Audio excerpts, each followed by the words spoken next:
আচ্ছা, একটু খেয়াল করো তোমাদের সেকশনে আমার যতদূর মনে আছে আমরা তোমাদের গতদিন 15 নাম্বার লেকচার পড়ছিলাম। আমরা কিন্তু ফ্রেশ কংক্রিটের প্রপার্টিজেই আছি। ওয়ার্কেবিলিটি শেষ করেছিলাম, তারপরে সেগ্রিগেশন শেষ করেছিলাম। ব্লিডিংটা তোমাদের সেকশনে শেষ হয় নাই, টাইম ছিল না। তো ব্লিডিংটা দেখো একদম ইজি। এটাও একটা ফ্রেশ কংক্রিটের প্রপার্টি। এটা তোমরা অনেকেই দেখছো, আমরা যখন আমাদের কংক্রিটটা কাস্টিং করি, বিশেষ করে স্ল্যাবে এটা দেখা যায়। কংক্রিট কাস্টিং এর পরে ফ্রেশ অবস্থাতেই দেখা যায় যে কংক্রিটটা সেট হওয়ার আগে, কংক্রিটটাকে যখন আমরা ঢাললাম, ঢেলে যখন আমরা এটাকে ভাইব্রেটর দিয়ে কম্প্যাকশন করলাম, কম্প্যাকশন করার পরে সেট। ভাইব্রেটরটা কি স্যার সাথে সাথেই ইউজ করা হয়? হ্যাঁ, কংক্রিট ঢেলে দেওয়ার পরে মানে পুরাটা ইউনিফর্মলি পড়ার পরে মোটামুটি সাথে সাথেই কিন্তু ভাইব্রেটর আমরা ইউজ করি। তো এইটা আসলে কংক্রিটটা সেট হওয়ার আগে, মানে তোমার কংক্রিট ফেলানোর পরে যেন তার ভিতরে ভয়েড পুরাটা ফিল আপ থাকে, তোমার এই কারণে কিন্তু মেইনলি করা হয়। তোমার কম্প্যাকশন বলে এটাকে, অথবা আমরা ভাইব্রেটর দিয়ে কম্প্যাকশন করে থাকি। তো এই কংক্রিটের মধ্যে থাকা ভয়েডের মধ্যে থাকা যে এয়ার গুলো আছে, সেই এয়ার গুলো রিমুভ করে, অ্যাট দ্য সেম টাইম যত ভয়েড আছে সেগুলো সব যতটুকু দূর করা যায় সেটা করা হয়। তারপরেও কংক্রিটের ভেতরে তোমার কিছু পার্সেন্টেজ এয়ার থেকেই যাবে, এটা আসলে দূর করা যায় না। তো bleeding means the concentration of water at certain portions of concrete, normally at the top. The locations with increased water concentration are concrete surface, bottom of large aggregate, bottom of reinforcing steel. অর্থাৎ concrete casting করার পরে তুমি vibration করার পরে vibrator দিয়ে, এরপরে তুমি fresh কংক্রিটটাকেই set হওয়ার আগে যখনই দেখবা যে সারফেসে এইভাবে পানি জমে গেছে, ওই জিনিসটাকেই, এই ওয়াটার কনসেন্ট্রেশনের যে অ্যামাউন্ট, এটাকেই বলা হয়েছে ব্লিডিং। এটা একটা ফ্রেশ কংক্রিটের বৈশিষ্ট্য। তো সাধারণত কংক্রিট সারফেসের উপরেই থাকে, যেটা তোমরা দেখছো, এটা কমন। এছাড়াও তোমার the locations with increased water concentration আর কংক্রিটের সারফেস, যেটা বললাম সাধারণত টপে। এছাড়া তোমার অ্যাগ্রিগেটের, লার্জ অ্যাগ্রিগেটের বটমে পানি জমতে পারে। এছাড়া তোমার রিইনফোর্সিং যে স্টিল বার আছে সেটার বটমেও পানি জমতে পারে। এই জিনিসটাকে বলা হয় ব্লিডিং। তো পরের পয়েন্টটা দেখো, it is defined as the appearance of water on the surface of concrete after it has consolidated before it is set. যেটা বলতেছিলাম যে এই যে পানিটা দেখবা, এটা কিন্তু সেট হওয়ার আগে আর কনসলিডেটেড হওয়ার পরে। কনসলিডেটেড মানে হচ্ছে ওই ভাইব্রেটর দিয়ে যখন আমরা এটার এয়ার ভয়েডটাকে দূর করলাম, তোমার ওই সময় কংক্রিটটাকে বলা হয় কনসলিডেটেড কংক্রিট। ঠিক আছে? অর্থাৎ ভাইব্রেশন বা কম্প্যাকশন করার পরে যে কংক্রিটটা থাকে ওইটাকে বলা হয় কনসলিডেটেড কংক্রিট। মানে কনসলিডেটেড কংক্রিট মানে তার ভিতরে এয়ার ভয়েড গুলো রিমুভ করা হয়েছে, অর্থাৎ কম্প্যাকশন করা হয়েছে আর কি। তো এই যে ব্লিডিং যেটা দেখতেছো, এটা ফ্রেশ কংক্রিটে এটা কিন্তু সবসময় ঘটবে। আমরা যখন তোমরা দেখছো যে স্ল্যাবে যখন ঢালাই করে, ছাদ ঢালাই করার সময় কিন্তু দেখবা যে পানি কিন্তু এভাবে থাকবেই। অর্থাৎ ব্লিডিং ফেনোমেনাটা কিন্তু একটা ফ্রেশ কংক্রিটের নর্মাল বৈশিষ্ট্য।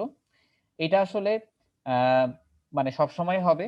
তো এইটা কখনো কখনো প্রবলেম ক্রিয়েট করে যখন অতিমাত্রায় হয় তখন, বাট নর্মালি কিন্তু এটা তেমন কোনো প্রবলেম করে না। উল্টা তোমাকে কিন্তু এটা হেল্প করতেছে। তুমি একটু চিন্তা করো, এই কংক্রিটটা কাস্টিং করে কনসলিডেটেড করার পরে এই কংক্রিটটার উপরে কিন্তু একটা ফিনিশিং দেয়া হয়। অর্থাৎ সারফেসটাকে যখন তুমি ফিনিশিং দিবা, পানি থাকার কারণে সারফেস ফিনিশিং দিতে কিন্তু তোমার সুবিধা হবে, পানি পানি থাকার কারণে। চিন্তা করো সারফেসটা যদি ড্রাই থাকতো, অনেক রকম সমস্যা হতে পারে। কিন্তু সারফেসটা ড্রাই থাকলে তোমার এখানে ক্র্যাক পড়তে পারে, যেটা আমরা একটু পরে পড়বো আজকে। এছাড়া তোমার সারফেসটা পানি পানি যদি না থাকতো তাহলে কিন্তু তোমার এখানে সারফেস ফিনিশিং দিতে কষ্ট হতো। সো এটা আসলে সবসময় খারাপ না। ব্লিডিংটা মানে সবসময় ঘটবে। এটা কখন কখন প্রবলেম, এই যে দেখো যে ব্লিডিং এর আরেকটা ছিল সংজ্ঞা, যে এখানে তোমার পানিটা কনক্রিট সারফেস ছাড়াও অ্যাগ্রিগেটের বটমে জমতে পারে, অথবা রিইনফোর্সিং স্টিলের নিচে জমতে পারে। এই জিনিসটাই হচ্ছে সমস্যা হবে যখন তোমার পানিটা ভেতরে এনট্র্যাপড হয়ে যাবে কংক্রিটের, তখনই হচ্ছে মেইন প্রবলেমটা হবে, যেটা আমরা এখন প্রবলেমসে দেখব। ব্লিডিংস এর প্রবলেমস দেখো। When bleeding occurs, the top surface becomes wet. এটা তো স্বাভাবিক, টপ সারফেস ওয়েট হবে। এই টপ সারফেস ওয়েট হওয়াতে তোমার সুবিধাটা বললাম যে তোমার সারফেসটায় ফিনিশিং দিতে তোমাকে একটা হেল্প করবে। If this water is trapped, then porous, non-durable, weak concrete results. প্রবলেমটা হচ্ছে ওয়াটার যদি ট্র্যাপ করে যায়, অর্থাৎ লার্জ অ্যাগ্রিগেটের নিচে যখন পানি জমা পড়বে, তোমার রিইনফোর্সিং যে স্টিল বারটা থাকবে, আমরা জানি সাধারণত কখনোই কিন্তু প্লেন কংক্রিট বানানো হয় না। আমাদের কংক্রিট কিন্তু টেনশনে প্রচুর উইক, তাকে কিন্তু টেনশন জোনগুলোতে আমাদের রিইনফোর্সমেন্ট প্রোভাইড করতে হয়। এই যে রিইনফোর্সমেন্ট বার, এগুলাতে ফ্রেশ কংক্রিট যখন থাকে, এই ওয়াটারটা কিন্তু এনট্র্যাপড হলে চলবে না। ওয়াটারটা কিন্তু এনট্র্যাপড হয়ে গেলেই বা ট্র্যাপড হয়ে গেলেই কিন্তু সমস্যা। এখানে এই ওয়াটারটা ট্র্যাপ হয়ে গেলে তোমার কংক্রিটটা কিছু উইক জোন ক্রিয়েট করে। এই যে পরের লাইনটা দেখো, যে if some water is trapped under large aggregate or reinforced bar, it leaves weak zones in concrete and reduces bond. তোমার এই পানিটা যদি জমা পড়ে যায় তোমার লার্জ অ্যাগ্রিগেটের সারফেসের নিচে, তারপরে তোমার রিইনফোর্সিং স্টিল বারের নিচে, এই যে জায়গাগুলোতে পানিটা জমা পড়লো সেই জায়গাতে তো কোনো ভয়েডে তোমার কনক্রিট দিয়ে ফিল আপ হওয়ার কথা ছিল, অথবা সিমেন্ট পেস্ট দিয়ে ভরার কথা ছিল জায়গাটা। ওই জায়গাটায় পানি এনট্র্যাপড হয়ে গেলে কিন্তু ওই জায়গাগুলো দুর্বল হয়ে যায়। তো যখন ফেইল করে ওই জায়গা বরাবর ফেইল করার চান্স থাকবে, অর্থাৎ তোমার কিছু উইক জোন সেখানে ক্রিয়েট হয়ে যায় যেখানে যেখানে এনট্র্যাপড হয়। তো ব্লিডিং এর প্রবলেম হচ্ছে এটাই, যে যদি তোমার ভেতরে এনট্র্যাপড হয়ে যায় তাহলে হচ্ছে প্রবলেম। তার মানে ব্লিডিং সমস্যাটা আমরা সমাধান করতে পারি। এটা কখন হয়? এটা যখন তুমি অতিরিক্ত ওয়াটার সিমেন্ট রেশিও দিবা পানি, তোমার কংক্রিট মিক্সে অতিরিক্ত ওয়াটার সিমেন্ট রেশিও দিলে তোমার এই প্রবলেমটা হয় যে তোমার পানিটা ট্র্যাপ হয় ভিতরে। সো অতিরিক্ত ওয়াটার সিমেন্ট রেশিও দেয়া যাবে না। আমরা ওয়াটার সিমেন্ট রেশিও সাধারণত 0.45 থেকে 0.6 এর মধ্যে রাখি। এটা আমাদের মিক্স ডিজাইনে তোমরা দেখবা যে আমরা বের করব। তো ওয়াটার সিমেন্ট রেশিওটা অতিরিক্ত হয়ে গেলেই তোমার এখানে ভেতরে ট্র্যাপ হয়ে যাওয়ার চান্স থাকে। আর তুমি ওয়াটার সিমেন্ট রেশিও কম দাও আর যাই দাও, এই সারফেসে পানিটা কিন্তু আসবেই আলটিমেটলি। এখন এটার প্রবলেমটা, রেমেডিস গুলো একটু দেখো। এটার সমাধান হচ্ছে বাই রিডিউসিং ওয়াটার কন্টেন্ট, অর্থাৎ মিক্স ডিজাইনে যদি অতিরিক্ত পানি চলে আসে তখন তুমি যদি মনে করো যে ব্লিডিং হওয়ার চান্স আছে, তখন তুমি কিছু পরিমাণ পানি কমাই দিতে পারো। কিন্তু অবশ্যই তোমাকে মাথায় রাখতে হবে যে মেইনটেইনিং অ্যান অ্যাকসেপ্টেবল ওয়ার্কেবিলিটি, এখানে মেইনটেইনিং হবে। তো তোমাকে অবশ্যই একটা অ্যাকসেপ্টেবল ওয়ার্কেবিলিটি মেইনটেইন করে ওয়াটার কন্টেন্টটা কমাতে হবে। তোমাকে বললাম একটু আগে যে ব্লিডিং ফেনোমেনাটা হচ্ছে অতিরিক্ত পানির জন্য। এখন তুমি রিডিজাইন করার সময় তুমি যদি পানি অতিরিক্ত কমায় ফেলো তাহলে তোমার ব্লিডিংটা হবে না, কিন্তু সমস্যা যেটা তোমার কংক্রিটের ওয়ার্কেবিলিটি কিন্তু কমে যাবে। অর্থাৎ এটা যখন আমরা প্লেস করব তখন আমাদের অনেক কষ্ট হবে, লেবারদের অনেক কষ্ট হবে, বা ইউনিফর্মিটি পাওয়া যাবে না। সো ওয়ার্কেবিলিটিটা যেন মেনটেন করে তুমি পানিটা কমাও বাই ইউজিং ফাইনার সিমেন্ট। তুমি ফাইনার সিমেন্ট ব্যবহার করে ব্লিডিং সমস্যাটা সমাধান করতে পারো, কারণ ফাইনার সিমেন্ট হচ্ছে তার পানির ডিমান্ড বেশি, তার রিঅ্যাকশন রেট বেশি, পানি খায় বেশি। তো এই পানিটা আর উপরের দিকে ট্র্যাপ হতে পারে না। বাই প্রপার প্রপোর্শনিং, যেটা বললাম, uniform and complete mixing. So তোমার অবশ্যই মিক্স ডিজাইনটা যদি ঠিকঠাক মতো হয় তোমার কংক্রিটে এই পানিটা ট্র্যাপড হবে না। সো এটা আসলে যখন অতিরিক্ত মানে যখন মিক্স ডিজাইনটা প্রপার হয় না, যখন পানি অতিরিক্ত চলে আসে, তখন তোমার কংক্রিটে এই ট্র্যাপ হয়ে গেলেই তোমার উইকার জোন ক্রিয়েট করে ব্লিডিং এ প্রবলেম করে। এছাড়া কিন্তু এই সারফেসে পানি আসবেই। এটা ব্লিডিংটা সবসময়ের জন্য খারাপ না, ব্লিডিং এর বেনিফিট গুলা তো বললামই। এতটুকু ছিল আমাদের গত দিনের লেকচার, যেটা আমাদের পেন্ডিং ছিল। তো এটা কিন্তু একটা ফ্রেশ কংক্রিটের বৈশিষ্ট্য। আমরা ফ্রেশ কংক্রিটের 5টা বৈশিষ্ট্যের কথা বলেছিলাম, তোমাদের মনে আছে কিনা আগের স্লাইডগুলো একটু দেখে নিও। ওখানে ছিল কিন্তু ওয়ার্কেবিলিটি, তারপরে ছিল সেগ্রিগেশন, তারপরে ছিল ব্লিডিং। আমাদের 3টা পড়া শেষ। 4 নম্বরে ছিল টাইম অফ সেট। তো টাইম অফ সেটটা তো আমাদের ল্যাবেও পড়ানো হয়েছে, আর তোমাদের টুকটাক সেটিং নিয়ে কিন্তু কথা বলা হয়েছে ক্লাসে, টপিকেও ছিল। তো টাইম অফ সেট নিয়ে আমি কথা বলবো না। আমি হচ্ছে প্লাস্টিক শ্রিঙ্কেজ ছিল 5 নম্বরে। প্লাস্টিক শ্রিঙ্কেজ ছিল তোমাদের ফ্রেশ কংক্রিটের 5 নম্বরে। তো ফ্রেশ কংক্রিটের 5 নম্বর প্রপার্টি প্লাস্টিক শ্রিঙ্কেজ, ওটা দিয়ে আমাদের আজকের লেকচার শুরু হবে। এরপরে আমরা ফ্রেশ কংক্রিট থেকে আস্তে আস্তে হার্ডেন কংক্রিটের দিকে যাব, স্ট্রেংথের দিকে যাব আর কি। আমরা এখনো ফ্রেশ কংক্রিটটাই পড়তেছি। আচ্ছা, স্যার স্যার একটা কোশ্চেন ছিল স্যার, মানে আগের লেকচার থেকে স্যার। হ্যাঁ বলো বলো। স্যার এমনি আমরা তো স্যার এই যে জানি যে টাইপ 1 টাইপ 2 টাইপ 3 এরকম স্যার সিমেন্ট তো আছে স্যার। এখন হ্যাঁ হ্যাঁ। বাজারে যেসব সিমেন্ট পাওয়া যায় স্যার, হুম। ওখানে তো স্যার এরকম লেখা থাকে না এটা টাইপ 1 সিমেন্ট, এটা টাইপ 2 সিমেন্ট, এইভাবে তো স্যার লেখা সব। সাধারণত সাধারণত আমরা যেই সিমেন্টটা তোমরা নাও সেটা অর্ডিনারি পোর্টল্যান্ড সিমেন্ট টাইপ 1, সাধারণত তুমি যেই পারপাস ইউজ করবা। আর উপরে কিন্তু লেখা থাকে যে সেখানে তোমার ফ্লাই অ্যাশ আছে কি নাই, অর্থাৎ সেটা কি পোজোলানা সিমেন্ট কিনা বা কম্পোজিট সিমেন্ট কিনা, সেটা কিন্তু লেখা থাকে প্যাকেটের গায়ে। তো নর্মাল সার্কামস্টেন্সে আমরা যেটা ইউজ করি ওটা হলো এএসটিএম এর টাইপ 1, ঠিক আছে? জি স্যার, বুঝতে পারছি স্যার। সবাই তো বলে যে সব কোম্পানি বলে তারটা বেটার তারটা বেটার, আমরা তো এখন ল্যাবে নিয়ে যাই প্রত্যেকটা কোম্পানিটা টেস্ট করে বলতে পারছি না। সেই ক্ষেত্রে স্যার মানে এখন আসলে বড় বড় প্রজেক্ট গুলার ক্ষেত্রে যেটা হয় তোমার, আমি বড় বড় প্রজেক্ট গুলার ক্ষেত্রে বলতেছি, ওখানে থাকে একটা টিম থাকে, তো তাদের মধ্যে একটা টিম থাকে যারা হচ্ছে কোয়ালিটি টেস্ট করে। তো তারা কোন সিমেন্ট ইউজ করবে, তারা দেখা যায় যে ব্র্যান্ডের 10-12টা ব্র্যান্ডের সিমেন্ট কিনে তারা কনক্রিটের ভেঙে দেখে, সিমেন্টটা দিয়ে ওই সিমেন্ট দিয়ে বানিয়ে ভেঙে দেখে, তো যেটা বেটার মনে হয় তাদের কাছে সেটাই নাই। আবার অনেক সময় অনেক ইস্যু থাকে, যেমন তোমার যারা কনসালটেন্ট থাকে তাদের যদি পরিচিত কোনো রেকমেন্ডেশন থাকে, আসলে অনেকগুলো ফ্যাক্টর আছে। তো কোয়ালিটিটা আসলে এইভাবে এনশিওর করে যদি বড় প্রজেক্ট হয় এবং যদি ফেয়ারলি তারা জাজ করে আর কি। জি স্যার, বুঝতে পারছি। আচ্ছা, তাহলে আমাদের আজকের প্লাস্টিক সিঙ্কেজ ক্র্যাকিংটা একটু দেখো। এটা আমাদের ফ্রেশ কংক্রিটের বৈশিষ্ট্য লাস্ট, যেটা ফ্রেশ কংক্রিটের আরো কিছু বৈশিষ্ট্য আছে, বাট তোমাদের এই পাঁচটা পড়লেই হবে। এই পাঁচটা হচ্ছে মোস্ট কমন এবং এই পাঁচটা না পড়লেই নয়। তো আমাদের ফার্স্টে জানতে হবে প্লাস্টিক সিঙ্কেজ কংক্রিট, নামটা শুনেই বুঝতেছো প্লাস্টিক মানে এটা কিন্তু ফ্রেশ কংক্রিট। হ্যাঁ, তো এখানে এটা পড়ানোর আগে তোমাদের আগে জানতে হবে যে কংক্রিটটা কিভাবে ক্র্যাক করে। সাধারণত কংক্রিটটা কিন্তু ক্র্যাক করে টেনসাইল স্ট্রেসের কারণে। তোমার কংক্রিটে কিন্তু টেনশনের জন্য তোমার কংক্রিট দুর্বল, সাধারণত টেনসাইল ফোর্সের কারণে ক্র্যাকিংটা হয়। তো tensile, compressive or shear forces generate deformation in concrete, especially tensile, which can lead to cracking. তো তোমার এখানে টেনসাইল, কম্প্রেসিভ এন্ড শিয়ার ফোর্সের কারণে তোমার কনক্রিটের ডিফরমেশন হয়ে থাকে, যেটা আলটিমেটলি তোমার কনক্রিটে একটা ক্র্যাকিং ঘটায়। এই তিনটার মধ্যে সব থেকে ভাইটাল হচ্ছে টেনসাইল, কারণ তোমার কনক্রিটের স্ট্রেংথের 10 ভাগের 1 ভাগ হচ্ছে টেনসাইল স্ট্রেংথ। তার মানে কংক্রিটটা যে টেনশনে ফেল করবে সেটা বোঝাই যাচ্ছে, কারণ সে কম্প্রেশন অনেক নিতে পারে। তারপরে তার এখানে যে শিয়ার ফোর্স আসবে, এটাও আসলে তোমার তেমন কোনো ক্র্যাকিং ঘটাইতে পারে না। আলটিমেটলি আমরা যদি কনক্রিটের ক্র্যাকের কথা চিন্তা করি, সেটা হচ্ছে তোমার টেনসাইল স্ট্রেস বাড়ার কারণে আর কি।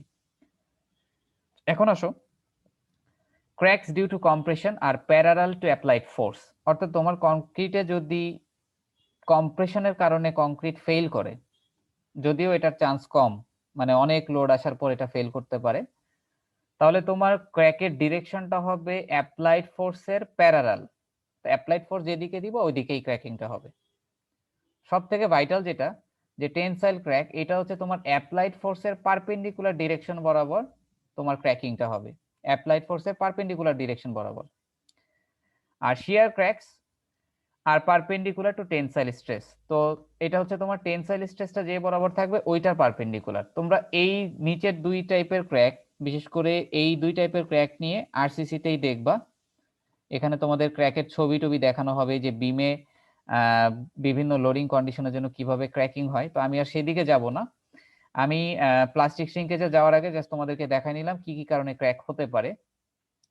এখানে বলা হচ্ছে মেইনলি যেটা বললাম যে tensile strength of concrete is only about 1/10 of its compressive strength.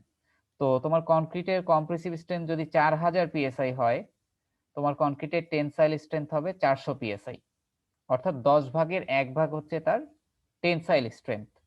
তার মানে চিন্তা করো যে 400 পিএসআই আসলেই তোমার কংক্রিটে টেনশনের জন্য ফেল করবে, অন্যদিকে সেটা প্রায় 10 গুণ বেশি নেবে কম্প্রেসিভ লোড।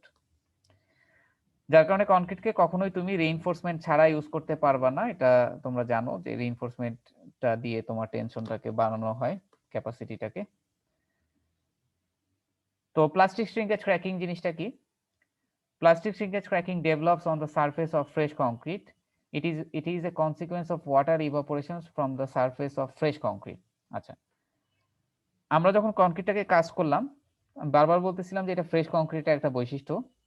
কনক্রিট কাস্টিং করা শেষ, তোমার কনক্রিটে কম্প্যাকশন করা শেষ, কনসলিডেটেড হয়ে গেছে, তোমার কনক্রিটে ব্লিডিং উপরে যে পানি ছিল সেটাও ছিল, তোমার কনক্রিট এখনো সেট হয় নাই। এখন তোমার কনক্রিটের যে ব্লিডিং হওয়ার পরে পানি জমা পড়ে উপরে, আমি বলেছিলাম এই পানিটা যদি সারফেস থেকে ইভাপোরেট হয়ে যায়, সারফেস থেকে যদি ইভাপোরেট হয়ে যায়, সারফেস থেকে তো অবশ্যই ইভাপোরেট হবে, তো আমরা কি করি, ইভাপোরেট হওয়ার সাথে সাথে এখানে পানি অ্যাড করে দিই। সাধারণত কিন্তু ফ্রেশ কংক্রিটে তোমার ব্লিডিং হওয়ার পরে যে পানিটা জমে ওইটা ইভাপোরেশন হওয়ার আগেই কিন্তু তোমার কনক্রিটে সেটিং হয়ে যায়। তো সেটিং হয়ে যাওয়ার পরে কিন্তু আমরা সাধারণত ফাইনাল সেটিং এর পরে এখানে অ্যাডিশনালি পানি অ্যাড করি, যেটাকে বলা হয় কিউরিং। তোমরা এই টার্মটা শুনে থাকছো বা দেখছো যে পানি দিয়ে ভিজায় রাখে যে ব্যাপারটা আর কি। তো যদি তোমার কংক্রিটে ফাইনাল সেটিং হওয়ার আগে তোমার কংক্রিট সারফেস পুরো ড্রাই হয়ে যায়, অর্থাৎ তোমার ওয়াটার যদি ইভাপোরেট হয়ে যায়, তাহলে তোমার কংক্রিটে যদি তুমি পানি অ্যাড না করো, অ্যাডিশনালি পানি অ্যাড করতে হয়, যদি তুমি পানি অ্যাড না করো অর্থাৎ কিউরিং না করো, ওইটাকে বলে ইনিশিয়াল কিউরিং। অ্যাকচুয়ালি কিউরিংটা করে কিন্তু ফাইনাল সেটিং এর পরে, আমি কথা বলতেছি ফাইনাল সেটিং এর আগে বা সেটিং এর সময়। যদি তোমার সারফেস এরকম ড্রাই হয়ে যায় তাহলে কিন্তু তোমার কনক্রিটের সারফেসে এই ধরনের ক্র্যাক দেখা যাবে, এদেরকে বলে প্লাস্টিক শ্রিঙ্কেজ। তুমি যদি ক্র্যাক গুলাকে ভালো করে লক্ষ্য করো, এটা হচ্ছে শক্ত হয়ে যাওয়ার পরে এই ক্র্যাক গুলা হচ্ছে ভিজিবল হয়, ঠিক আছে? ক্র্যাক গুলো যদি ভালো করে খেয়াল করো, তুমি দেখবা যে একটা আরেকটার সাথে প্যারালাল হয়ে গেছে। একটু খেয়াল করো, একটা ক্র্যাক আরেকটার সাথে প্যারালাল, এবং এগুলোর ডিস্টেন্স মোটামুটি 1 থেকে 3 ফিট, একটা থেকে আরেকটা ডিস্টেন্স 1 থেকে 3 ফিট পর্যন্ত হয়ে থাকে। এগুলা যদি বলি খুবই শ্যালো ক্র্যাক, এগুলো খুব একটা ডিপ হয় না, এগুলো খুবই শ্যালো ক্র্যাক, একটার সাথে একটা প্যারালাল থাকে, এবং তোমাদের এই ক্র্যাকটা কিন্তু হচ্ছে মেইনলি সারফেস ড্রাই হওয়ার কারণে, এবং টেনসাইল ক্র্যাক বলে কিন্তু এটাকে। তুমি যদি ডিরেকশনটা খেয়াল করো, সাধারণত যে অ্যাপ্লাইড যে লোডটা দেখতেছিলা এটা তো নিচের দিকে ডাউনওয়ার্ড, এটার কিন্তু পারপেন্ডিকুলার ডিরেকশন বরাবরই ম্যাক্সিমাম ক্ষেত্রে হয়ে থাকে, যদিও ক্র্যাকগুলো একটা আরেকটার প্যারালাল। এটা মেইনলি তোমাদের জানতে হবে যে ফ্রেশ কংক্রিটের যে সারফেসে যে ওয়াটার, এটা যদি সেটিং এর সময় ইভাপোরেট হয়ে চলে যায় তখন এই ধরনের ক্র্যাক দেখা যেতে পারে। আমি এখানে সেকেন্ড পয়েন্ট আরো ক্লিয়ার করেছি, this cracks appear mostly on horizontal surfaces. এটা ইম্পর্টেন্ট যে এটা সাধারণত স্ল্যাবে, অর্থাৎ যেটা তোমার ফ্ল্যাট সারফেস আছে, যেটাতে হরিজন্টাল সারফেস আছে সেখানে দেখা যায়। They are usually parallel to each other on the order of 1 to 3 feet. সাধারণত এটা আমরা বলবো যে 1 থেকে 3 ফিট থাকে একটার সাথে আরেকটা প্যারালাল, রিলেটিভলি শ্যালো, খুব একটা ডিপ হয় না, and generally do not intersect the perimeter of the slab. এটা সাধারণত তোমার মাঝখানে হয়ে থাকে বেশি, স্ল্যাবের মাঝখানে, স্ল্যাবের যে পেরিমিটার ওইখানে ইন্টারসেক্ট করে না, অর্থাৎ কোনার দিকে খুব একটা হয় না। তো এখন এই প্লাস্টিক শ্রিঙ্কেজ ক্র্যাকিংটাকে আমরা কিভাবে দূর করতে পারি, বা প্লাস্টিক শ্রিঙ্কেজ ক্র্যাকিংটা আসলে ডিপেন্ড করতেছে, আমি একটু যদি তোমাদেরকে বলি, ওয়াটার যদি ইভাপোরেট না হয় সারফেস থেকে তাহলে কিন্তু কোনো সমস্যা নাই। এই ওয়াটারটা ইভাপোরেশন কে করতেছে, আমি যদি তোমাদেরকে আরেকটু ভেঙে একটা ছবি এঁকে দেখাই, তোমার কনক্রিটটা যখন তুমি কাস্ট করলা তখন যে ঘটনাটা হয়, ধরো এটা কনক্রিট স্ল্যাবে তুমি কাস্ট করলা, কনক্রিটের মধ্যে থাকা যে ভারী পার্টিকেল গুলো আছে, আমি যদি বলি কোর্স অ্যাগ্রিগেট বা ফাইন অ্যাগ্রিগেট যেগুলো আছে, সেগুলো কিন্তু সাধারণত নিচে সেটেল ডাউন করে কনক্রিট ফেলানোর পরে, কাস্টিং এর পরে। আর তোমার যে ওয়াটারটা আছে সেই ওয়াটারটা কিন্তু এই বিভিন্ন চ্যানেল বেয়ে উপরে উঠে সারফেসে চলে আসে, এই সারফেসে সে জমা পড়ে, এই জিনিসটাকে তো আমরা বলছিলাম ব্লিডিং। আচ্ছা, এখন বলছি কি, তোমার কনক্রিট এখনো সেট হয় নাই। এখন ধরো তোমার সূর্য আছে আকাশে, ধরো ওই দিন অনেক গরম, তারপর মনে করো যে উইন্ড স্পিড অনেক বেশি, তো এই পরিবেশগত এই কারণে, হ্যাঁ, যে টেম্পারেচার বেশি, উইন্ড স্পিড বেশি, এটার কারণে তোমার সারফেস থেকে এই ওয়াটারটা আস্তে আস্তে ইভাপোরেট হয়ে যাওয়ার চেষ্টা করতেছে। এখন এই ইভাপোরেশন রেটটা যদি অতিরিক্ত হয় তাহলেই কিন্তু তোমার এই পানিটা নাই হয়ে যাবে। আর এই পানিটা যদি কিউরিং করার আগে অর্থাৎ ফাইনাল সেটের আগে যদি পানিটা নাই হয়ে যায়, অর্থাৎ সেটিং এর সময় যদি সারফেস থেকে পানিটা নাই হয়ে যায়, তাহলেই কিন্তু তোমার এই প্লাস্টিক শ্রিঙ্কেজ ক্র্যাকিং ডেভেলপ করবে। তাহলে এখন বলো তো যে কি কি ফ্যাক্টর ডিপেন্ড করতেছে প্লাস্টিক শ্রিঙ্কেজ ক্র্যাকিং ঘটানোর জন্য। একটা হতে পারে, একটু আগেই বললাম উইন্ড স্পিড, এটা একটা পয়েন্ট হতে পারে যে উইন্ড স্পিড এটার জন্য দায়ী। 2 নাম্বার হতে পারে টেম্পারেচার, অর্থাৎ যে সূর্যের ইয়াটা আসতেছে যেটা এক্সপোজার, সান এক্সপোজার, টেম্পারেচার হতে পারে হাই টেম্পারেচার। রিলেটিভ হিউমিডিটি হতে পারে, অর্থাৎ কিছু এনভায়রনমেন্টাল ফ্যাক্ট আছে যেটা হচ্ছে এটার জন্য দায়ী।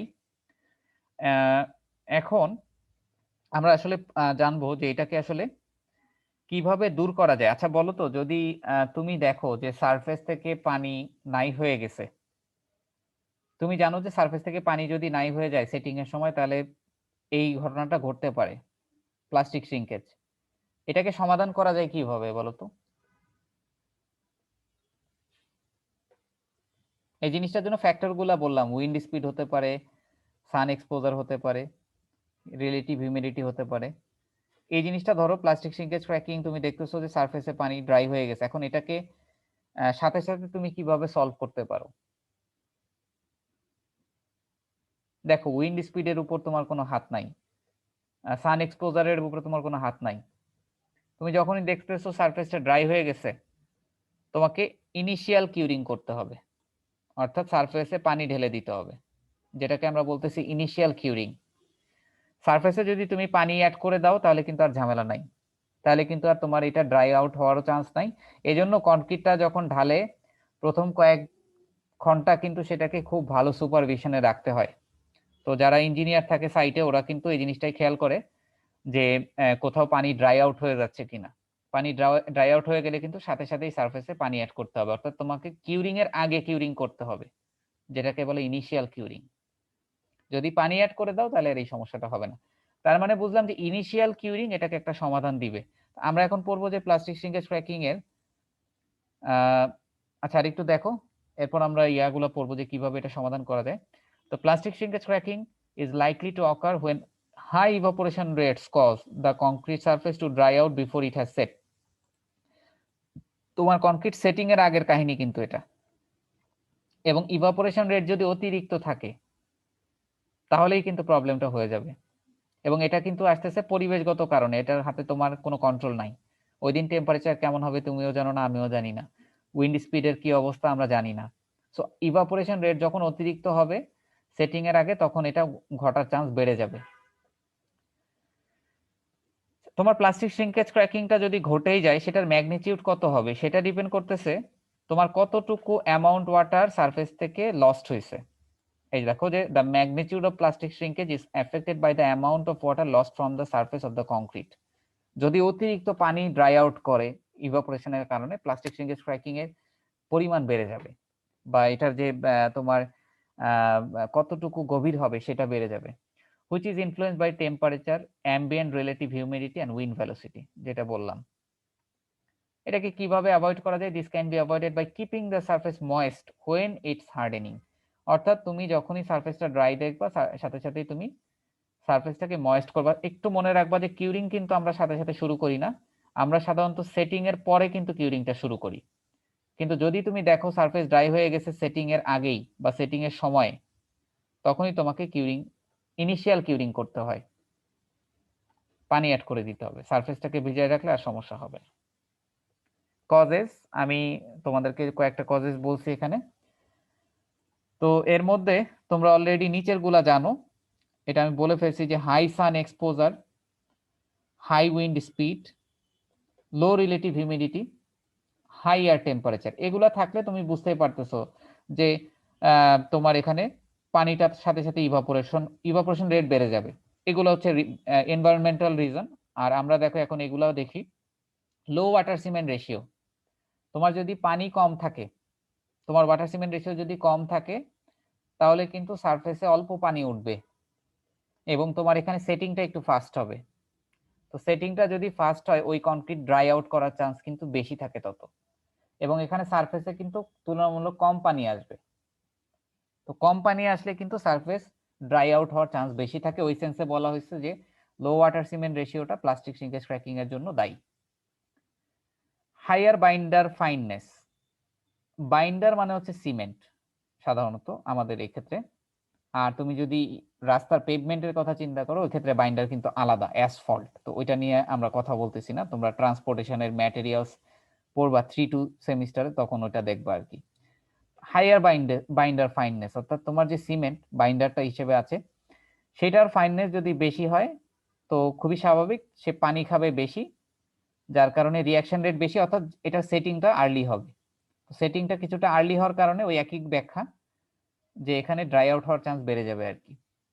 আর হাই অ্যামাউন্ট অফ এসসিএম, আমরা জানি যে সাপ্লিমেন্টারি সিমেন্টিশিয়াস ম্যাটেরিয়াল, এর ভেতরে আমরা সিলিকা ফিউমটা নিয়ে যদি কথা বলি, সিলিকা ফিউম যদি অতিরিক্ত পরিমাণে থাকে তাহলে তোমার কনক্রিট কিন্তু ভয়েড স্পেস থাকে না বললেই চলে, এবং সিলিকা ফিউমের ভেতর থেকে ওই পানিটা উপরে যেতে তোমার কিন্তু মোটামুটি পানিটা কিন্তু উপরে ওইভাবে যেতে পারে না।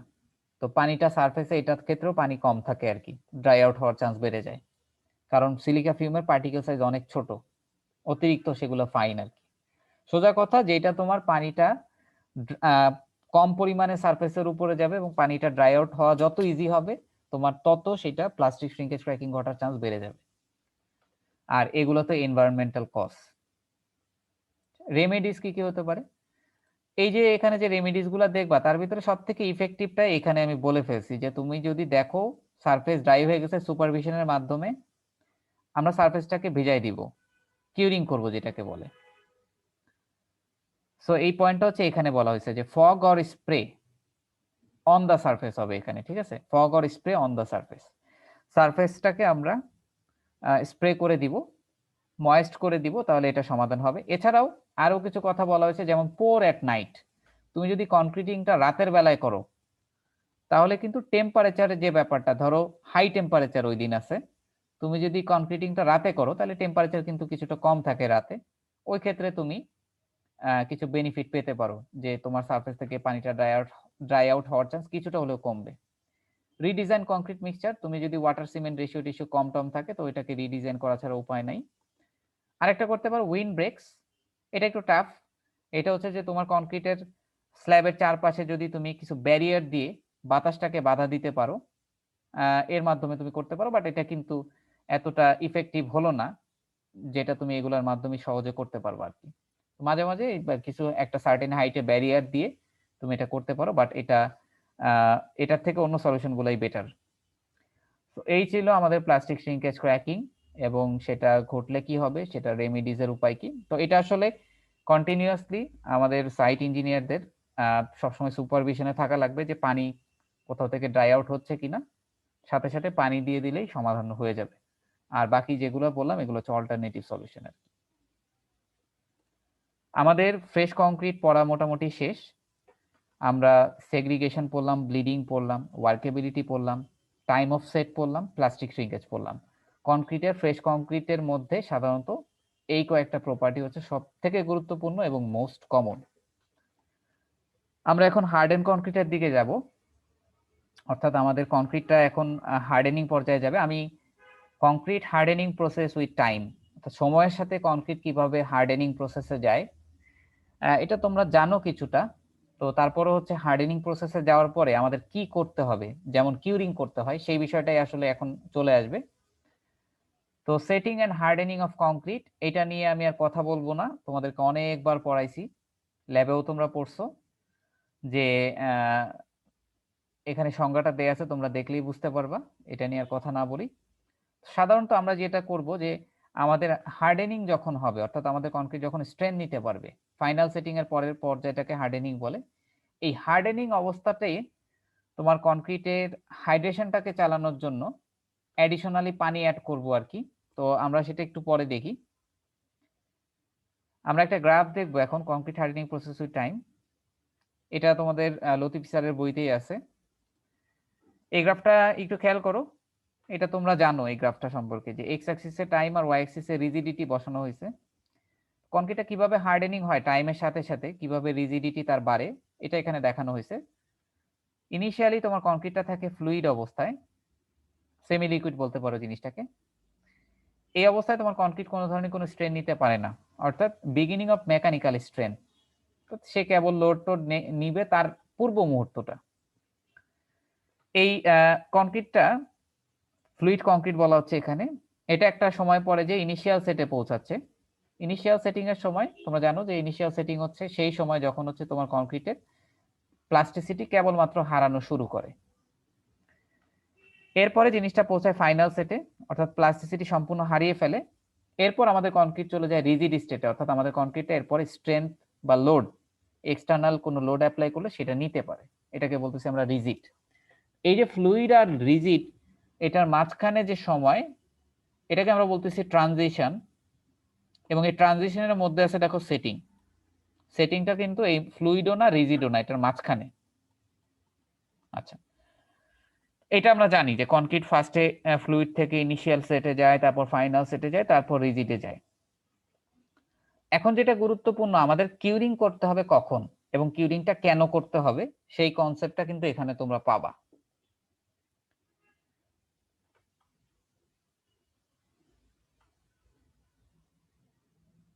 আচ্ছা, এইগুলা তোমরা একটু রিডিং পড়লেই এখানে বুঝতে পারবা যে এখানে আমি যে কথাগুলো বললাম যে setting of concrete represents the transition phase, liquid এবং এটার মাঝখানে। তো আমি লাস্টের দুইটা পয়েন্ট গুরুত্বপূর্ণ, এই দুইটা তোমাদেরকে একটু দেখাই। Concrete will reach a useful strength in about 3 days, although this does depend on the concrete mix design and constituent materials. The majority of strength is gained within a month.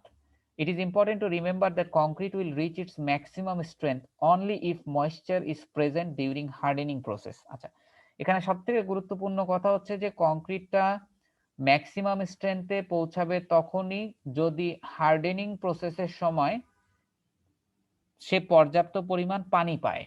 এই কথাটা গুরুত্বপূর্ণ। অর্থাৎ আমাদের কংক্রিটটা একটু আগে দেখলাম যে সেটিং এর পরে চলে যাচ্ছে রিজিড অবস্থায়, অর্থাৎ হার্ডেনিং পর্যায়ে চলে যাচ্ছে। তো তোমার এখন মনে হতে পারে তোমার কংক্রিট তো হার্ডেনিং পর্যায়ে চলে গেছে, মানে তোমার কংক্রিট তো লোড নিতে পারে। তো তোমার কংক্রিটের সারফেসে কোনো পানির দরকার নাই, অর্থাৎ ব্লিডিং এর জন্য যে পানিটা উপরে উঠছিল সেই পানিটা কিছুক্ষণ পর ড্রাই আউট হয়ে যাবে। এবং তুমি ভাবতেছো যে কংক্রিটটা তো শক্ত হয়েই গেছে, তো কংক্রিটটা যদি শক্ত হয়ে যায় তাহলে এই সারফেস থেকে পানিটা ড্রাই করলে তো সেটা আরো শক্ত হবে। এটাই তো নর্মাল সেন্স। তুমি চিন্তা করো, ধরো যে তুমি হাইড্রেশন সম্পর্কে কিছুই জানো না, মানে তুমি ধরো CE201 কোর্সটাই করো নাই, বা তুমি ধরো এখনো কিছুই বুঝো না। তো তুমি চিন্তা করলা যে তোমার বাসায় ছাদে স্ল্যাবে হচ্ছে তোমার কনক্রিট কাস্টিং করছে। তো ফার্স্টে সেটা লিকুইড অবস্থায় ছিল, কম্প্যাকশন করছে, তো তারপরে ব্লিডিং হয়েছে, পানি সারফেসে জমা পড়ছে, কিছুক্ষণ পরে সেটা কিন্তু শক্ত হয়ে যাওয়া শুরু করছে এবং মোটামুটি শক্ত হয়ে গেছে, মানুষজন এটার উপর দিয়ে চলতে পারে। তো তুমি চিন্তা করতেছো কি, এটা তো শক্ত হয়ে গেছে, তো এটার সারফেসে আর পানির কোনো দরকার নাই, বরং এটা ড্রাই আউট করলেই এটা শক্ত হবে। কিন্তু তোমার কনসেপ্টটা কিন্তু ভুল। এখানে বলা হয়েছে যে তোমার কনক্রিট ম্যাক্সিমাম স্ট্রেংথে পৌঁছাবে তখনই যদি না তোমার কনক্রিট হার্ডেনিং পর্যায়ে, হার্ডেনিং প্রসেসের সময় যেন পর্যাপ্ত পরিমাণে পানি পায়। এই যে পানি, এটাকেই বলতেছি আমরা কিউরিং।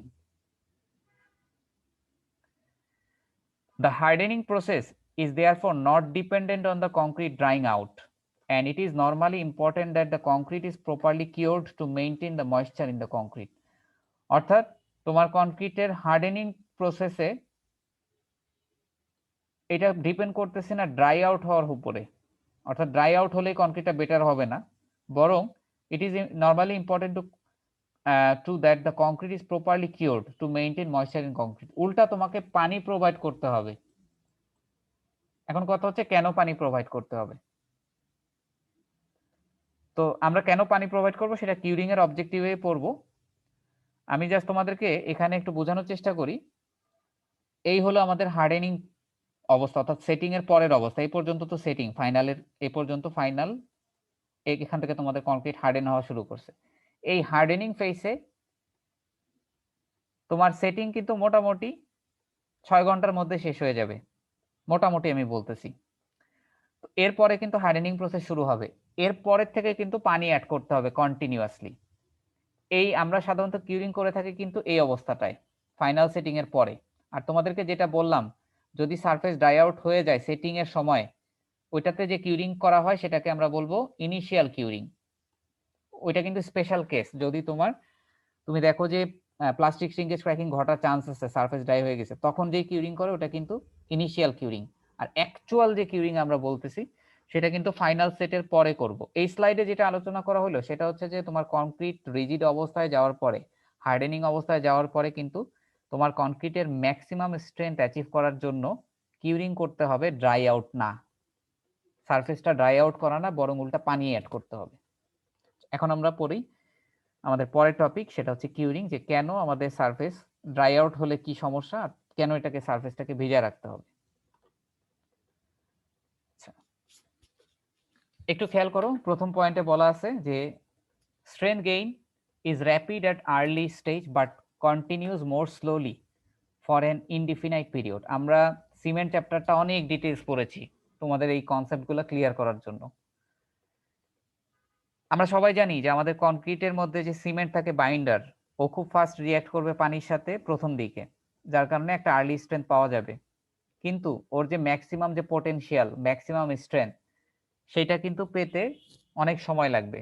আমরা জানি যে আমাদের সিমেন্টের মধ্যে যে C2S কন্টেন্টটা ছিল, ওর কিন্তু অনেক সময় লাগতো রিঅ্যাকশনটা করতে। তো এই যে হাইড্রেশন প্রসেসটাকে কন্টিনিউ করার জন্য, two continue the hydration process, তোমাকে তো পানি অ্যাড করতে হবে। তোমার পানি তো শেষ হয়ে যাচ্ছে, তুমি ফার্স্টে যে কনক্রিটটা, আমি একটু বলি যে কনক্রিটটাকে মিক্স ডিজাইন করার সময় আমরা যে পানিটা দেই, ধরো ওয়াটার সিমেন্ট রেশিও 0.5, আমাদের এই পানিটার একটা সার্টেন পোর্শন যায় এই সিমেন্টের সাথে ইনিশিয়ালি হাইড্রেশন রিঅ্যাকশনটা করার জন্য, আর একটা পোর্শন যায় যেন সে একটা সার্টেন ওয়ার্কেবিলিটি তোমাকে প্রোভাইড করে। এই পানিটা তো তোমার যখন যখন সে হার্ডেন হয়ে যায়, সেট হয়ে যায়, হার্ডেনিং পর্যায়ে চলে যায়, তখন তো এই পানিটা শেষ হয়ে যায়।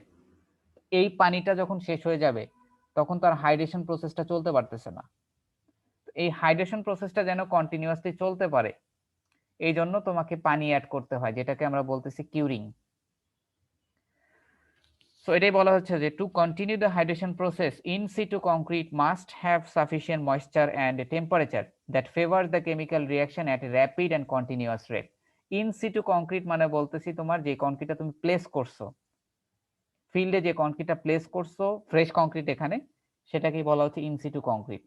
অর্থাৎ তোমার টার্গেট থাকবে যেন এই হাইড্রেশন রিঅ্যাকশনটা ঘটানোর জন্য তোমার একটা টেম্পারেচার থাকা লাগে, মেইনটেইন করা লাগে, এবং একটা ময়েশ্চার থাকা লাগে, সাফিসিয়েন্ট ময়েশ্চার। অর্থাৎ এই হাইড্রেশন রিঅ্যাকশনটাকে প্রমোট করাটাই হচ্ছে তোমার কাজ। হাইড্রেশন রিঅ্যাকশনটা হওয়ার জন্য টেম্পারেচার লাগে, সাধারণত 20°C তাপমাত্রায় রিঅ্যাকশনটা খুব ভালো হয়, আমরা টেম্পারেচারটাও দেখব, এবং এট দ্য সেম টাইম ময়েশ্চারটাও মেইনটেইন করতে হবে। তোমার সারফেস যদি ড্রাই হয়ে যায়, তুমি ভাবতেছো তোমার কনক্রিট তো শক্ত হয়ে গেছে, পানি আর লাগবে না, ভুল হয়ে যাবে কিন্তু, কারণ আমাদের হাইড্রেশন তো আর ফিল আপ হয় নাই। তো হাইড্রেশন রিঅ্যাকশনটা ফিল আপ করে কনক্রিটের যে পোটেনশিয়াল, তার যে পোটেনশিয়াল যে স্ট্রেংথ আসতে পারে, ম্যাক্সিমাম কতটুকু আসতে পারে, সেটার জন্য তোমাকে পানি অ্যাড করতে হবে। এটাকেই বলা হয় কিউরিং। আচ্ছা, কিউরিং বলতে সংজ্ঞাটা যখন আসবে তখন একটু গুছায় লেখার চেষ্টা করবে, পরের স্লাইড ইয়াতেই সংজ্ঞাটা বলা আছে যে the term curing is used to describe the action taken to maintain moisture and temperature conditions in a freshly placed cementitious mixture to allow hydration so that the potential properties of the mixture may develop. অর্থাৎ concrete মিক্সচারের যে potential properties, সেইটা achieve করার জন্য, হাইড্রেশনটাকে continue করার জন্য fresh কনক্রিটে তুমি যে moisture এবং টেম্পারেচারটা মেইনটেইন করতেছো, যে যে ব্যবস্থা নিচ্ছ, এটাকেই বলা হয় কিউরিং। পরীক্ষায় অনেক সময় আসে, তোমরা অনেক সময় যখন অফলাইন পরীক্ষা হয়, আমি দেখছি যে অনেকেই লিখে এভাবে যে কনক্রিট সারফেসের উপর পানি ময়েশ্চার অ্যাড করাকে কিউরিং বলে। সংজ্ঞাটা কিন্তু প্রপারলি হয় নাই। তোমার হাইড্রেশনটাকে ফিল আপ করার জন্য শুধু কিন্তু ময়েশ্চার অ্যাড করা না, টেম্পারেচার অ্যাড করাটাও কিন্তু আছে। এবং কোথায় করতেছো? ফ্রেশলি প্লেসড কংক্রিটে করতেছো। কেন করতেছো? হাইড্রেশনটাকে ঘটানোর জন্য। হাইড্রেশন ঘটলে কি হবে? তোমার মিক্সচারটা পোটেনশিয়াল প্রপার্টিগুলো অ্যাচিভ করতে পারবে। আমি বলতেছি না মুখস্থ করতে, কিন্তু তোমাদের সংজ্ঞাগুলো যেন জায়গা মতো হিট করে প্রত্যেকটা পয়েন্ট। তো এখন তো অনলাইনে আর এই সমস্যা নাই, তো জাস্ট বললাম আর কি। তো আমরা কিউরিং এর বিভিন্ন মেথড দেখব। তোমরা দেখেছো এটা কিউরিং, অনেক সময় দেখবা এভাবে স্প্রে করে, এই লোকটা যে স্প্রে করতেছে এটাকে বলে স্প্রিংকলিং মেথড। অনেক সময় দেখবা যে অনেকগুলো তোমার জুট ব্যাগ, সেগুলো ভিজিয়ে রাখে, সেগুলোকে ময়েস্ট করে রাখে। অনেক সময় দেখবা যে স্ল্যাবে পন্ডিং করে একটা সার্টেন ডেপথে পানি ঢেলে জিনিসটাকে কিউরিং করে। তো আমরা এগুলো দেখবো। তো তো এই দেখো এখানে কিউরিংটা শুরু করতে হয় আর অনেক সময় দেখা যায় যে স্যার যে ভাষা পানা টাইপের মতো থাকে ওইগুলা জিনিসগুলা দিয়ে রাখে ওই যে হ্যাঁ, এইগুলা সাধারণত তুমি যেটা বললা যে ওইটা সাধারণত স্ল্যাবে, তুমি কি বলতেছো যে পানি জমাট বেঁধে রাখে ওইটা?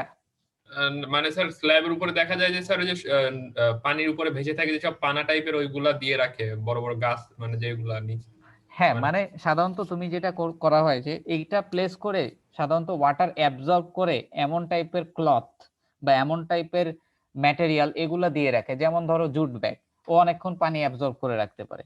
আবার স্ল্যাবে কি করা হয়, এই জুট ব্যাগটাকে ইউজ করে না, ডিরেক্টলি পানিটা দিয়ে আমরা একটা সার্টেন ডেপথ পর্যন্ত আটকায় রাখে। তো আমরা মেথডটা নিয়ে নেক্সট ক্লাসে কথা বলবো, আমাদের আজকে মনে হয় সময় হবে না। তো কিউরিং এর এই জন্য করা হচ্ছে। আর এখানে দেখো, the objectives of curing are to prevent the loss of moisture from the concrete and when needed supply additional moisture and maintain a favorable concrete temperature for sufficient period of time. মূল কথাই হচ্ছে curing করার উদ্দেশ্য যেন তোমার কনক্রিটের maximum স্ট্রেংথটা তুমি নিতে পারো এবং হাইড্রেশনটা কন্টিনিউ করে একটা ফেভারেবল টেম্পারেচার এবং একটা ময়েশ্চার জন্য তুমি প্রোভাইড করতে পারো। এই কিউরিংটা করা হয় কিন্তু ফাইনাল সেটিং এর পরে। Proper curing will increase durability, strength, water tightness, abrasion resistance, volume stability, resistance to freezing and thawing. আচ্ছা, প্রপার কিউরিং করলে তোমার কনক্রিটটা ডিউরেবল হবে, তোমার কনক্রিটের স্ট্রেংথ বেশি হবে স্বাভাবিক, ওয়াটার টাইটনেস, ভিতরে ভয়েডে কোনো তোমার থাকবে না, রিয়াকশন গুলো খুব ভালো মতো হলে তোমার কিন্তু কোনো ভিতরে কোনো ভয়েড থাকবে না সহজে। তো এখানে ওয়াটার টাইটনেস অর্থাৎ ওয়াটার আটকায় যাওয়ার কোনো ব্যাপার থাকবে না। অ্যাব্রেশন রেজিস্ট্যান্স, তোমার কনক্রিটের যে সারফেস ওটা অনেক শক্তিশালী হবে, অর্থাৎ ওটা সহজে ক্ষয়প্রাপ্ত করা যাবে না। একটা ভলিউমেট্রিক স্ট্যাবিলিটি থাকবে। Resistance to freezing and thawing, এটা তোমাদের কাছে নতুন। ফ্রিজিং অ্যান্ড থয়িং টার্মটা কি তোমরা পড়ছো? ফ্রিজিং অ্যান্ড থয়িং, না স্যার না স্যার আচ্ছা, এটা সাধারণত তোমার ফ্রিজিং বলতে বোঝাচ্ছে যে তোমার কনক্রিটের মধ্যে যে ভয়েড আছে সেই ভয়েডে তুমি পানি দিচ্ছ। তো এটা সাধারণত শীত প্রধান দেশে হয়। তো তোমার এই ভয়েড গুলা যখন পানি দ্বারা ফিল আপ করতেছো, যদি তোমার কক্ষ তাপমাত্রা অর্থাৎ বাইরের টেম্পারেচার যদি তোমার ইসের সমান হয়, বরফের সমান হয়, অর্থাৎ 0 ডিগ্রির কাছাকাছি যায়, তখন তোমার ভয়েডের যে পানিগুলো আছে সেগুলো বরফ হয়ে যায়। তো এই ফেনোমেনাটাকে বলা হচ্ছে ফ্রিজিং। আর থয়িংটা হচ্ছে কি, একটু পরে মনে করো টেম্পারেচার বরফের টেম্পারেচারের বাইরে চলে গেছে বা টেম্পারেচারটা কিছুটা বেড়ে গেছে, তখন এই কনক্রিটের ভেতরে থাকা যে ভয়েড, পানিটা যে বরফ হয়ে গেছিল সেই বরফটা পানি হয়ে যাবে, এটাকে বলা হয় থয়িং। তো আসলে শীত প্রধান দেশের কংক্রিটিং কিন্তু আলাদা, ওদের কিন্তু ফার্স্টেই মাথায় রাখা লাগবে যে এখানে তোমার পানিটা বরফ হলে বরফ কিন্তু প্রচুর চাপ দিবে ভয়েডের মধ্যে। সো ওইটা স্পেশাল, আমি ওটা তোমাদের হয়তো কনক্রিটের টাইপ পড়ানোর সময় হালকা ভাইব দিব। তো আসলে বাইরের দেশের যে ঠান্ডার ওই অবস্থায় যে কংক্রিটিং ওইটার সাথে আমি মিলায় পড়াচ্ছি না, কারণ আমাদের দেশে কিন্তু এটার খুব একটা প্র্যাকটিস নাই, এটা কিন্তু কমপ্লিটলি আলাদা। এটাতে বরফ ভেতরে হবে, সেই বরফটা পানিটা বরফ হয়ে যাবে, ওকে এক্সপ্যান্ড করার জন্য জায়গা দিতে হবে, তোমার ওই ব্যবস্থা ভেতরে করে রাখতে হবে কিছু অ্যাডমিক্সচার অ্যাড করে, ওইটার মাধ্যমে এক্সপ্যান্ড করে তোমার সমস্যা হয় না। কিন্তু নর্মাল কনক্রিটে যদি চিন্তা করো, ওইখানে যদি তোমার ভয়েডে পানি ছিল বা ভয়েডই ছিল, ওইটা যদি মনে করো বরফ হয়ে যায়, তাহলে সারফেসে কিন্তু প্রচুর চাপে তোমার কনক্রিট কিন্তু মানে ক্র্যাক করবে, আলটিমেটলি ফেইল হবে। সো এটাকে ফ্রিজিং এন্ড থয়িং, এটা ঘটার চান্সও কমে যাবে যদি প্রপারলি কিউরিং করো ওই ধরনের কংক্রিটের ক্ষেত্রে, নরমাল কংক্রিটের ক্ষেত্রে বলতেছি না। আমাদের আর 2 মিনিট আছে, তো এটা পরে আমরা শেষ করব। তোমার the length of adequate curing time, সাধারণত আমরা কিউরিং কতটুকু করব? তো কিউরিংটা আসলে কতটুকু করা হয় এটাও আমরা আসলে এই স্লাইডের নিচে একটু পরে দেখব, তোমাদের মেইনলি এটা আমি পরের ক্লাসে আলোচনা করব। তো তারপরে বলি যে কত দিন পর্যন্ত কিউরিং করব সেইটা সাধারণত ডিপেন্ড করতেছে এদের উপরে, তোমার মিক্সচার প্রপোর্শনের উপরে। ডেফিনেটলি এক একজনের মিক্স প্রপোর্শন এক এক রকম হবে, তো কিউরিং লেন্থও এক একজনের এক এক রকম হবে, এটাই স্বাভাবিক। তুমি কতটুকু স্ট্রেংথ অ্যাচিভ করতে চাচ্ছ, তোমার টোটাল স্ট্রেংথ অ্যাচিভ করার রেট কেমন, 100%, 70%, 50% না কতটুকু, সেটা স্পেসিফাইড স্ট্রেংথ এখানে dependent. Size and shape of concrete member, তুমি যার উপরে কাস্ট করতেছো ওর সাইজ কত বড়, ওর শেপটা কেমন, এটার উপরে তোমার কিউরিং টাইমটা ডিপেন্ড করতেছে। কিউরিং টাইম নিয়ে আমরা ডিটেইল পড়বো নেক্সট ক্লাসে, ঠিক আছে, যে কতদিন কিউরিং করতে হয়, ফিল্ডে কি আমরা আদৌ ওই পরিমাণ কিউরিং করি কিনা। অ্যাম্বিয়েন্ট ওয়েদার কন্ডিশন, তোমার ওয়েদার কন্ডিশনের উপর ডিপেন্ড করতেছে কিউরিং টাইম। যেমন টেম্পারেচার যত বেশি হয়, টেম্পারেচার বেশি হলে কিন্তু কিউরিংটা তাড়াতাড়ি হয় প্রথম দিকে, তো টেম্পারেচার বাড়লে তোমার কিউরিং টাইমটা কিছুটা কম লাগবে। ফিউচার এক্সপোজার কন্ডিশনস, এখানে তোমার কি ধরনের ইয়ে আসতে পারে এটাও কিন্তু পুরোটা আনপ্রেডিক্টেবল, যে এখানে তোমার বৃষ্টি আসবে কিনা, সানরে আসবে কিনা, এদের উপরে ডিপেন্ড করতেছে তোমার কিউরিং টাইমটা। ঠিক আছে, আমরা নেক্সট ক্লাসে কিউরিং টাইমটা স্যার আজকে পড়বো। অ্যাটেন্ডেন্স কি নিছেন স্যার? আমি একটু পরে জয়েন করছি তো। তুমি পরে জয়েন করার কারণটা কি? কোনো কারণ আছে নাকি এমনি ভুল করে জয়েন করছো স্যার পরে? না স্যার, একটু আসলে খাইতেছিলাম তো এই জন্য। তুমি কি অন্যদিন রেগুলার ক্লাস করো? জি স্যার। আচ্ছা আমি চেক করব, তুমি তোমার আইডিটা আমাকে একটু টেক্সট করে রাখো আমার ফোনে। তো তুমি যদি রেগুলার ক্লাস করে থাকো তাহলে আজকে অ্যাটেন্ডেন্স পাবা, কারণ একদিন ভুল হইতেই পারে, কিন্তু তুমি যদি ইরেগুলার থাকো তাহলে আজকে এটা পাবা না আর কি। আমি যদি টাইম ক্যালকুলেট করে দেখি কম আর কি। ঠিক আছে, 21 স্যার। আচ্ছা, আমার মনে থাকবে না বুঝছো, আমার আবার ক্লাস আছে এখনই, তুমি আমাকে টেক্সট করো। তো ঠিক আছে, তোমাদের মনে হয় এখন ক্লাস আছে, আমারও একটা ক্লাস আছে। তো আজকে এ পর্যন্তই, তাহলে নেক্সট ক্লাসে আমরা কিউরিংটা দেখি শেষ করা যায় কিনা, ইনশাল্লাহ শেষ হবে নেক্সট ক্লাসে। তো ঠিক আছে, আজকে এই পর্যন্তই।